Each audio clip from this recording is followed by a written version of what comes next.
In today's video, I'm going to teach you how to add email subscription on Google Sites.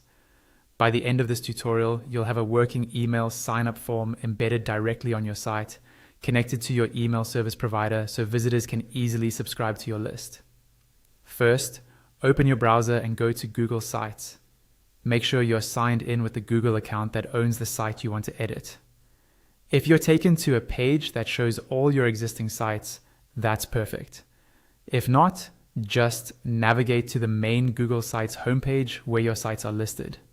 Next, click on the site you want to edit. This opens the Google Sites editor, where you can change content, layouts, and add new elements. Wait a moment for everything to load, and make sure you're on the page where you want the email subscription form to appear. You can always move it later, but it's easier if you're already on the right page. On the right-hand side of the editor, you'll see a panel with options like Insert, Pages, and Themes. Under the Insert tab, look for the option called Embed.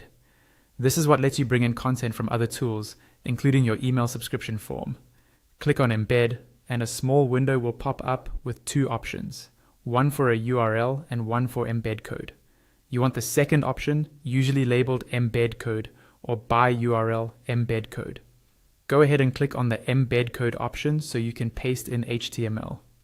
Now, switch over to your email service provider in another tab.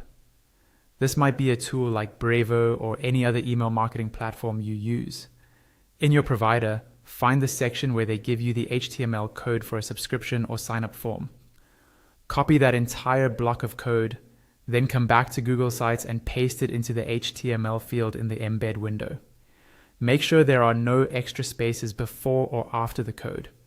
Once your code is pasted, click on Next. Google Sites will generate a preview of how the embedded form will look on your page. Take a second to check that it appears correctly and that the form isn't cut off. If everything looks good, click on Insert.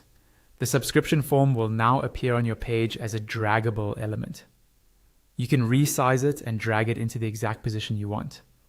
When you're happy with the placement, remember to publish your site so visitors can start subscribing right away.